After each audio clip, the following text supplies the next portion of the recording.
Chers amis investisseurs, bonjour.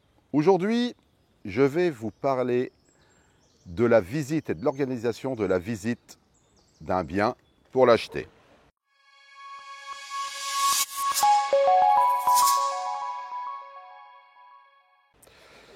Certains disent, d'ailleurs j'ai lu que beaucoup de blogueurs disent qu'il faut, dans l'optimisation du temps, faire des visites à peu près pour 2 heures, 2h30 par semaine.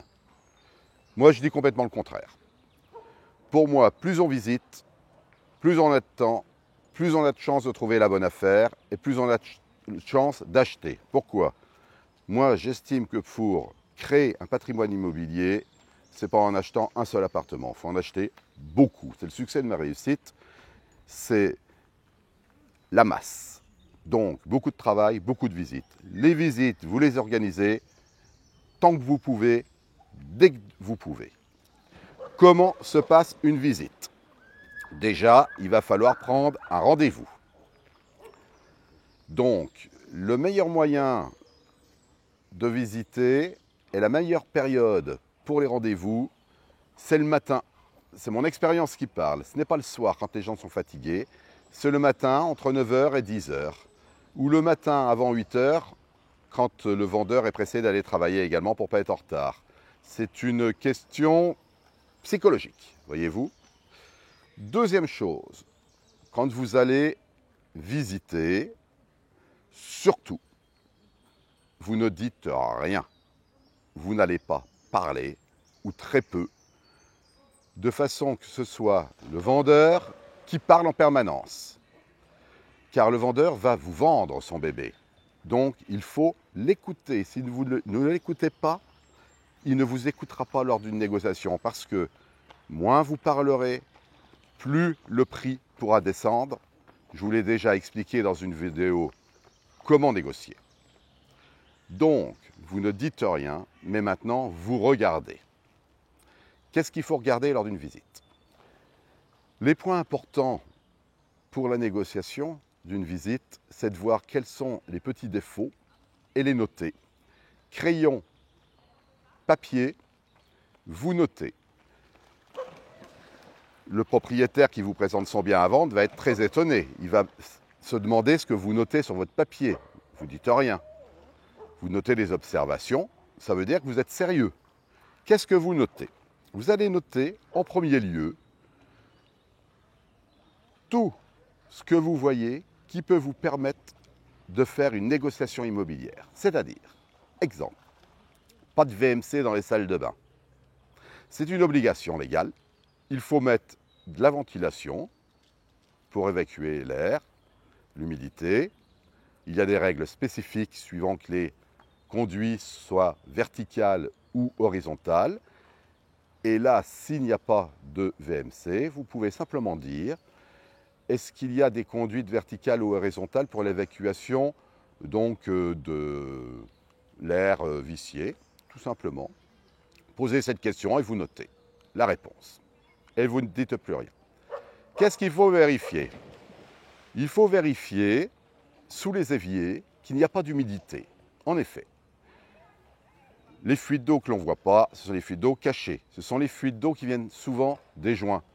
Donc ça se situe sous les éviers et au niveau des joints de silicone, au-dessus des éviers. Vous vérifiez et vous notez, sans rien dire. Vérifiez l'état des fenêtres. Vous les ouvrez, vous les fermez, voir si elles fonctionnent bien, si elles ferment bien. Si il ne faut pas refaire une remise en jeu, si c'est le cas, vous mettez remise en jeu. Vous allez porter une attention particulière aux faïences, voir si elles sonnent creux. Alors, quand vous arrivez dans la salle d'eau, vous tapez sur les faïences et vous verrez s'il y a une différence de bruit, toc, toc, toc, toc, toc, ça veut dire qu'il y a du creux. S'il y a du creux, ça veut dire que la colle est mal mise, donc tôt ou tard, les faïences se décolleront. Vous le notez également, c'est important parce que là, c'est un petit budget travaux quand même. Quand on faut refaire des faïences, on refait tout. Donc dans une salle d'eau, il y a toujours 9 mètres carrés de faïence à refaire. C'est le tarif. Ensuite, vous allez donc regarder s'il y a des cheminées. N'oubliez pas que si vous cassez les cheminées, vous gagnez des mètres carrés. Donc ça, c'est intéressant pour vous. si vous voulez faire de l'optimisation. Dans beaucoup de villes comme à Paris, il est interdit de faire du feu de bois, donc je ne vois pas pourquoi il est important d'avoir une cheminée, sauf c'est visuel. S'il y a 2 cheminées à casser et que vous gagnez 1,5 m de plus, non seulement c'est une valeur d'appartement en plus, ce qui est important quand on parle de mètres carrés à 5 à 8 000 euros le mètre carré, notamment à Paris, mais ce qui est important également en province quand on parle de 3 ou 4 000 euros le mètre carré. Vous avouerez que 2 mètres carrés, ça fait quand même 8 000 euros de plus un jour à la vente. Pourquoi pas? Donc, c'est à noter également, c'est en votre faveur. Regardez l'état des portes également, parce que automatiquement, notamment la porte d'entrée, il faudra bien la sécuriser si elle n'y est pas.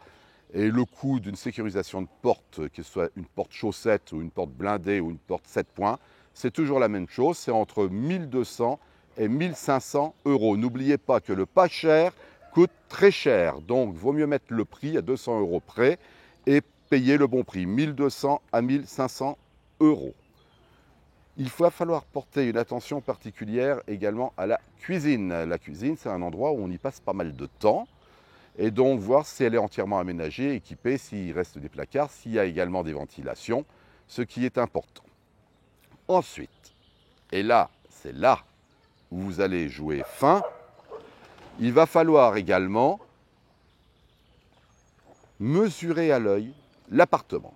Pour ça, je vous conseille de vous exercer chez vous, dans votre chambre, dans votre salle à manger, chez des amis ou ailleurs. Ce que vous faites, vous dites, tiens, ça je pense ça fait 3 mètres carrés, ça je pense ça fait 8 mètres carrés, et vous mesurez, jusqu'à temps que vous tombiez sur les bons chiffres. Ça se fait. N'oubliez pas que quand on joue, on fait de la magie avec les cartes, certains sont capables de prendre le jeu de cartes, de le couper en deux et de vous dire, là j'ai 16 cartes, là j'en ai 22, par exemple.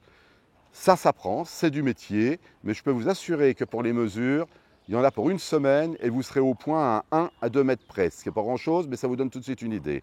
Parce que si on ne vous a pas donné les diagnostics, ça veut dire que peut-être la surface carrée est certifiée par le propriétaire lui-même et non pas par le diagnostiqueur, car on a le droit de certifier soi-même, sous sa propre responsabilité, les diagnostics sans en faire. C'est une marge de négociation quand vous les demanderez et que vous verrez qu'on vous a annoncé besoin de 28 mètres carrés, que ça en faisait que 25 en fait. Donc vous jouerez avec la règle de 3 pour faire baisser le prix. Ce que je viens de vous dire, c'est important pour les copropriétés. Naturellement, pour les propriétés pleines, ce n'est pas tout à fait la même chose. Si vous achetez une maison, il va falloir maintenant vérifier beaucoup plus attentivement les toitures, les combles, dans les copropriétés également, mais le souci va être moindre en cas de travaux que dans une maison où vous avez 100% donc de la propriété. Donc faites attention également aux toitures et demandez tout simplement quand est-ce que ça a été refait, s'il y a eu des prévisions donc au niveau des assemblées générales et également au niveau du ravalement. Comme vous le voyez, ce n'est pas très compliqué. Comme vous le voyez également, le fait de ne rien dire et de tout noter va vous permettre d'écouter simplement le vendeur en train de parler et va vous permettre de noter quels vont être les points forts pour vous, pour la négociation, et les points faibles également à exploiter. Quand vous aurez fini votre visite, si l'appartement vous plaît, n'oubliez pas de lui faire savoir, à lui dire que vous êtes ravi de cette visite, cet appartement vous plaît, et lancez la phrase magique, allez, ça me plaît, je peux être acheteur. Entre nous, votre dernier prix, combien? Croyez-moi, il va baisser immédiatement de 10 à 12%. Vous avez bien entendu, 10 à 12%. Ensuite, nous verrons la technique donc de négociation dans une prochaine vidéo. Je vous remercie de votre écoute et vous souhaite une bonne journée. Au revoir.